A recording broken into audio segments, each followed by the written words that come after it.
Wonderful is the man who is able to expound the self. Wonderful is he who comprehends the self when taught by an able teacher. Brahma Vidya is the most wonderful science, the science of sciences. What is the supreme spiritual science? Is being known, all other worldly sciences become known. It is Para Vidya or Brahma Vidya by which the immortal Atman is known. Wonderful must be the teacher who teaches Brahma Vidya. Wonderful must be the disciple also. Brahmagyan and qualified aspirants are very, very rare in this world. He who is equipped with the four means is fit to tread the path of Jnana Yoga. Of thousands who have heard this Atman, who seek God, some one alone becomes the knower of the Atman. This Atman cannot be easily known when taught by an inferior person who is not a knower. This Atman cannot be realized by arguing or by reasoning because it is transcendent beyond the reach of reason and intellect. The intellect is a finite instrument. There is confusion in time, space and causation. You cannot come to a final and definite conclusion by merely arguing. A man of inferior intellect will be defeated by a man of superior intellect. Arguing is mere jugglery of words, it is intellectual gymnastics and lingual warfare. He who spends his life in mere arguing is caught in the thick jungle of darkness and ignorance. Give up arguing and become silent, introspective and meditative. This Atman is realizable through silent meditation only. Brahmagyan and knowledge of the self cannot be obtained by mere reasoning or argument. One has to feel and realize the Brahman, the Brahmic consciousness, through spiritual experience or direct intuitive perception. It is easy to understand and realize Brahman when taught by a teacher who beholds no differences, who has attained self-realization. The eternal is not obtained by things which are not eternal. The eternal or the supreme treasure of the Atman, which is constant, cannot be attained by the inconstant, that is, by karma which is impermanent in its nature. The state of Hiranyagarbha also is nothing when compared to the eternal life in Parabrahman. This Atman is very subtle and immanent. It is hidden in the cave of the heart, so it is very difficult to know the Atman. The wise man withdraws the mind from external objects, realizes the Atman by means of meditation on the inner self, and renounces both joy and grief. This Atman is beyond pleasure and pain, joy and grief. It is an embodiment of bliss. It is Satchidananda Swarupa. Pleasure and pain, joy and sorrow are modifications of the mind only.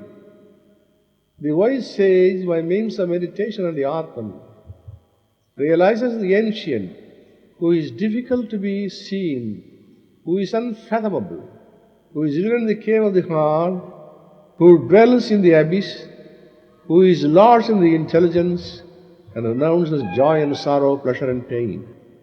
The aspirant hears all about this Atman from his able and competent preceptor and comprehends its true nature. He then separates the Atman from the body and mind through the discrimination between the real and the unreal, meditates on the Atman and realizes it through direct intuitive perception.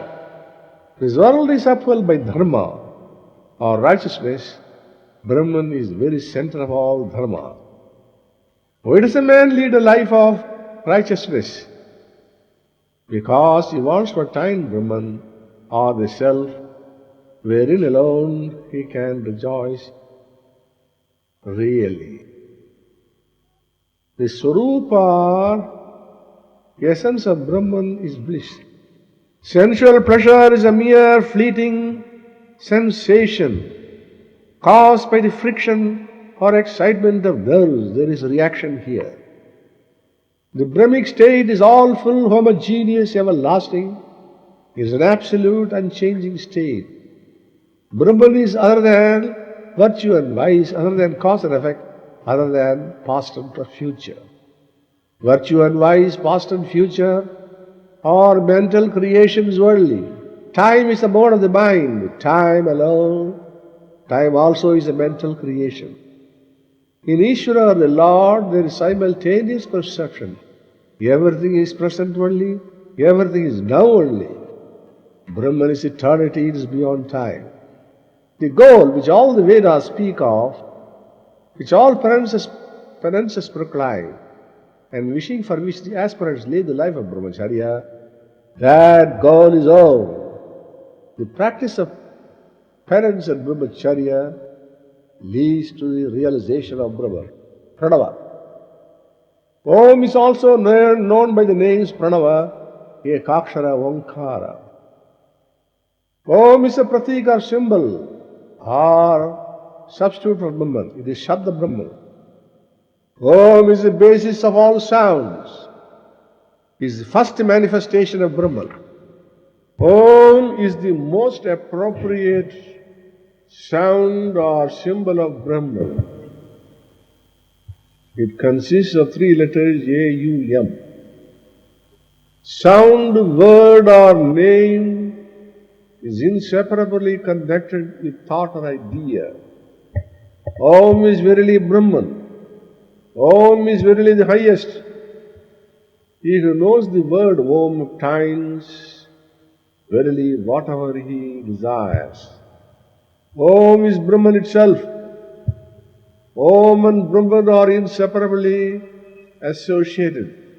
Om should be meditated upon as Brahman itself. Om is a symbol for both Saguna and Nirguna Brahman. If one meditates on Om with Saguna Bhav, one will attain the Saguna or the manifested Brahman. If one meditates on Om with Nirguna Bhav, one will attain the Nirguna Brahman. The manifested Brahman should be reached, the unmanifested should be known. Om is the best proper support, is the best means to attain the manifested or Saguna Brahman and the highest or Nirguna Brahman. He who meditates on Brahman becomes identical with Brahman and becomes fit to be worshipped like Brahman. The knower of Brahman becomes Brahman. Om is the highest support. He who knows the support is worshipped in this world as Brahman. He is worshipped like Brahman. The Atman is birthless and deathless. It did not spring from anything. It is eternal, everlasting, and ancient. It is not slain, though the body is slain. Brahman is not produced like a pot out of clay. It is causeless. It is free from all modifications which are incidental to things which are formed. Brahman is undecaying and unchanging. Brahman never decays as it is, everlasting. Changes and developments do not take place in Brahman, as it is unchanging and everlasting. Therefore it is ancient, Purana.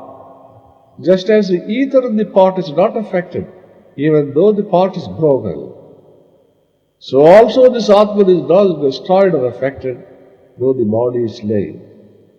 This Atman is extremely subtle. It cannot be slain by the soul. Ignorant people think that the body is the Atman and identify the soul in the body. If the slayer thinks I say, mistaking the body, I slaves, mistaking the body for the soul. If the slain thinks I am slain, then both of them do not know the Atman. Both of them are ignorant. The soul does not slay, nor is it slain. The Atman, subtler than the subtle, greater than the great, is seated in the heart of each living being. He who is free from desires, with the mind and the senses composed, beholds the majesty of the still and becomes free from pain and sorrow. The soul of an ant is the same as the soul of an elephant. There is only one common consciousness in all beings. Basis or support for all objects of the world is the Atman. The whole world is superimposed on the Atman, just as a snake is superimposed on the rope. This world has no independent existence apart from the Atman or Brahman. Sitting, the Atman goes far. Lying, it goes everywhere because it is all pervading and infinite. The Atman rejoices and does not rejoice. He enjoys the world in his relative aspect, but it is a silent witness in its absolute nature, and so he does not rejoice. Able aspirants who are endowed with a subtle, sharp and pure intellect, with learning and the four means can know the Atman.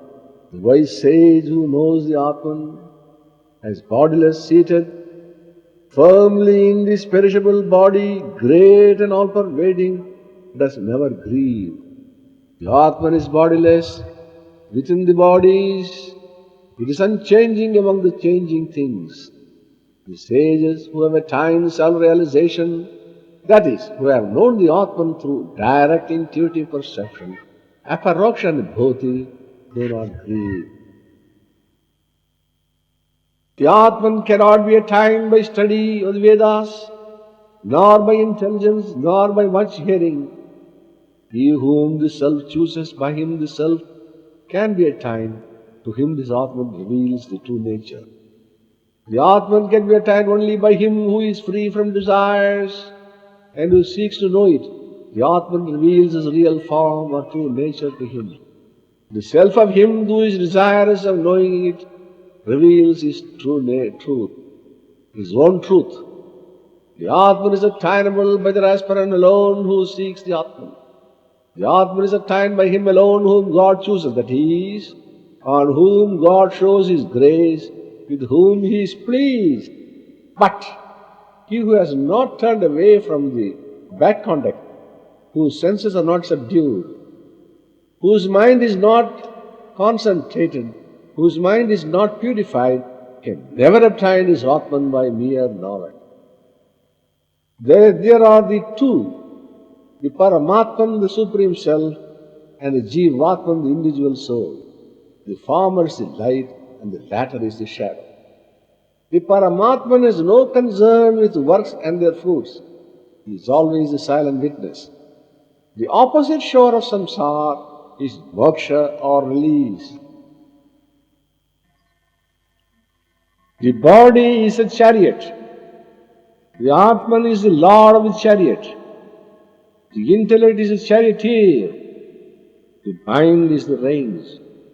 The senses are the horses. Their objects are the roads.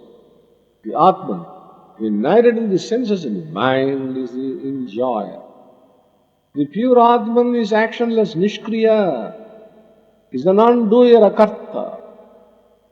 The Atman appears as the agent, or enjoyer, when it is united with the mind, the senses and the body through a Vidya or ignorance. The mind sets and enjoys, acts and enjoys through the senses and the body. The attributes of the mind, senses, prana and body are transferred to the pure Atman, and the attributes of the Atman are transferred to the mind and the body. This is called mutual superimposition, anyonya dhyasa.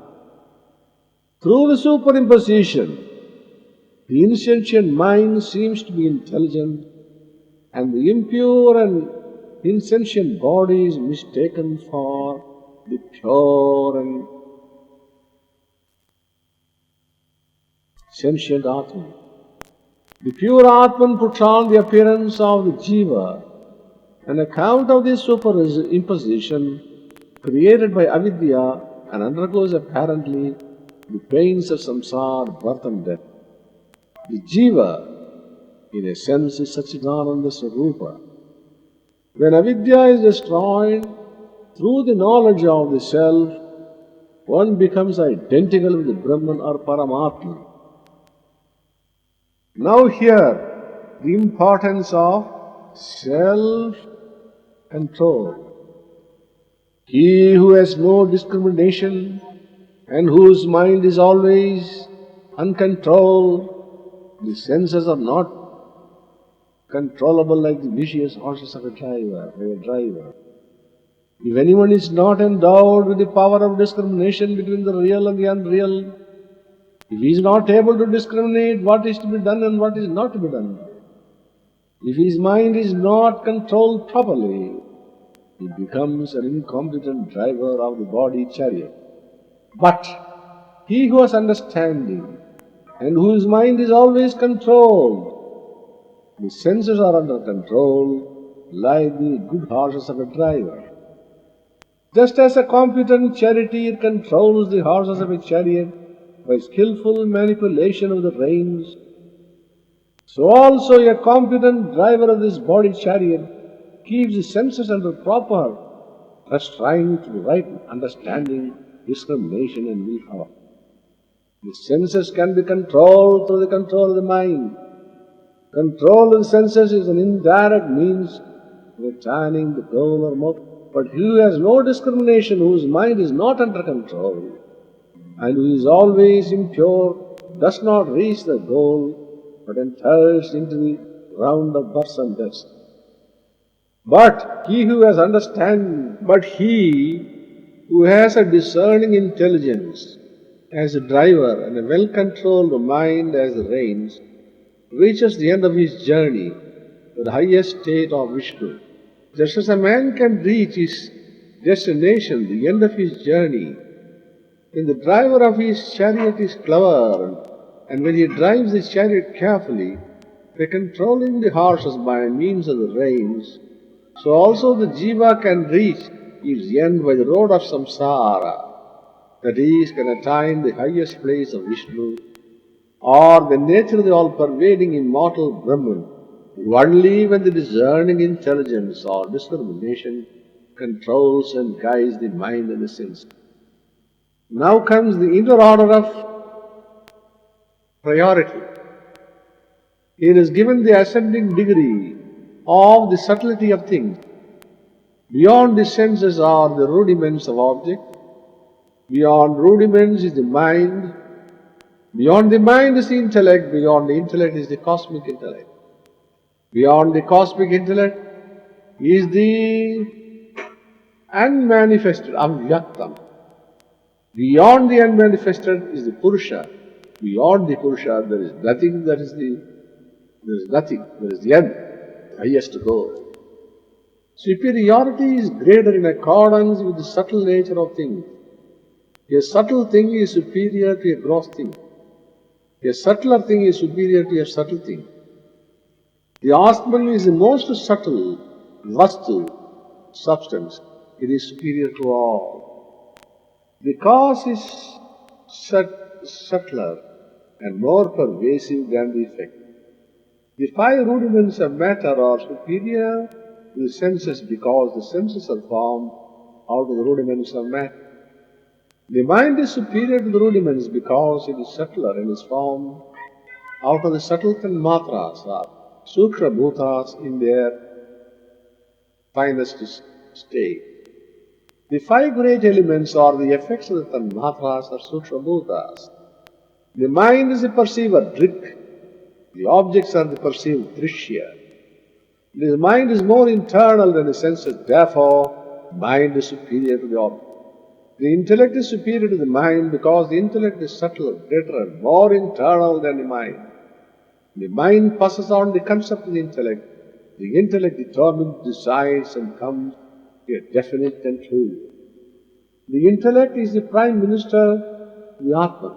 It acts as the chief justice of Supreme Court. It is very near to the Atman. The mind is only an instrument. It works through the intelligence reflected in it. Hiranyagarbha is the Mahatatman. He is cosmic intelligence. He is universal life. He is the sum total of all individual souls. He is the firstborn of the Avyakta or the unmanifested. The Avyakta or Moola Prakriti is the seed of all the worlds. Just as a tree exists in a potential state in the seed, so also the world exists in a seed state in the Avyakta. The three gunas are in a state of equilibrium in the Avyakta. Matter, energy and sound are in an undifferentiated or potential state in the Avyakta. In the state of Pralaya, the whole world gets itself involved in the Avyakta. The Avyakta enters into Parabrahman as warp and woof. It is the combined state of the potentialities of all the causes and effects. The Purusha is the cause of all causes. He fills all, hence he is called Purusha. The Atman is the end or the supreme goal of life of someone born. Here is the end of all subtlety and greatness. He who attains the Purusha is not born again in the samsara, he attains moksha, the final emancipation. This Atman is here in all beings and does not shine forth, but it is seen by seers through their sharp and subtle intellect. On account of influence of avidya or ignorance, man, though in a sense he is Brahman, is not able to grasp the truth. I am Brahman, although he is interested, he is instructed. But he thinks he is the son of such a person, although he is not instructed. Mula Prakriti, Parat Pradhan, Avyakta, Avyaktam, Maya are synonymous terms. The inward path of yoga. The ignorant worldly man mistakes the body for the pure Atman and walks deluded in this samsara. How mysterious is avidya, how deep and unfathomable is maya, how marvelous and inscrutable is moha. His Atman does not shine for those who have an impure, dense or gross intellect, but it is seen that it is felt or realized by those who have a pure, sharp and subtle intellect. This intellect is rendered pure and sharp by constant hearing, reflection, meditation on Brahman. Let the wise one sink his senses into the mind into the intelligence, the intellect into the cosmic intellect, and the cosmic intellect in the peaceful Atman. With the raw speech and the other organs into the mind through the process of abstraction, pratyahar, and self-restraint, dhamma. Merge the mind with the intellect into the cosmic intelligence or Hiranyagarbha. Merge Hiranyagarbha into peaceful Atman, Shantatman, that is the pure, unconditioned Parabrahman. This is the process of involution. It is a method of self-realization through light, chintan method. Practice introspection and self-analysis. Control the lower mind by the higher. Stop all the activities of the senses and focus the consciousness on the mind. Afterwards, withdraw the consciousness from the mind and fix it on the intellect. Withdraw the consciousness from the intellect and fix it in the cosmic intelligence. Finally, withdraw this consciousness from the cosmic intelligence and fix it on the absolute consciousness of Brahman or the absolute. Just as the limbs of the tortoise are withdrawn into the body, so also all the senses are withdrawn into the mind. The intellect is called the Mahatatma because it pervades the mind and the senses. It is their internal principle. Merge the intellect into the Mahatatma, Hiranyagarbha. Make your intellect as clear and pure as the nature is that of Hiranyagarbha. Rise awake, having reached the great teacher, learn, realize the Atman. Like the sharp edge of a razor, is a path difficult to cross and hard to tread. Thus the wise say. Having thus merged the senses, mind, or intellect and the Mahatatman in the Supreme Self or Parabrahman, one enjoys eternal bliss and everlasting peace, and attains moksha or final emancipation. One gets true knowledge of the self. Just as the water in a mirage, the serpent in a rope, and the blue color of the sky vanish by one seeing the real nature of the mirage, the rope and the sky, so also the illusory world of names and forms and actions, which is produced by false knowledge and which is of the nature of action, agent and fruit, disappears when it attains knowledge of the Atma. Arise, O man, from the quagmire of samsara. Turn inwards, turn towards the acquisition of spiritual knowledge, or knowledge of the Atma, or the Supreme Self. Give up thinking about worldly objects. Awake from the slumber of ignorance, destroy the sleep of ignorance, the seed of all miseries. Approach the excellent teacher, Brahma Vidya, Brahma Sotri Gurus. You have realized the Atman, realize the Atman taught by them. Feel I am He, Soham. He who has known that which is without sound, without touch, without form, without decay, without taste, eternal, without smell, without beginning, without end, beyond the intellect, and unchanging is freed from the jaws of death. This Atman is transcendental beyond, that is beyond all sense perceptions. It is beyond matter, it is pure spirit, it is absolute consciousness. The Atman is beyond the reach of mind and speech. It does not possess the properties of matter, such as sound, touch, taste, and smell. The Atman is of the nature of pure bliss and knowledge. This earth is grass, this body is grass, but the Atman is subtler than the subtle. The attributes of matter, such as sound, etc., do not exist in the Atman or Brahman. Therefore, it does not decay. It can neither increase nor decrease. A thing that decays is ephemeral. Therefore, the Atman is eternal. That which has a beginning is in effect is absorbed into the cause. Therefore, it is not eternal. But the Atman is the cause, has no cause into which it could be absorbed. As it is the cause of all, it is not an effect. As it is not an effect, it is eternal. Decaying objects like trees, flowers, body have a beginning and an end, but the Atman is beginningless and endless as it is eternal. Do not neglect to attain self-realization. This is your foremost duty. This is your primary duty.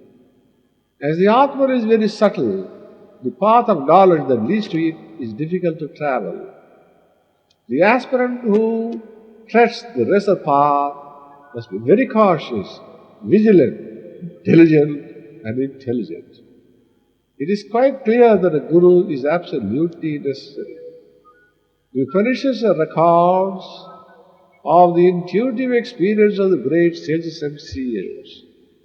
The Atman is distinct in nature from the intellect because it is the silent witness of all, knowledge absolute, and the inner soul of all objects.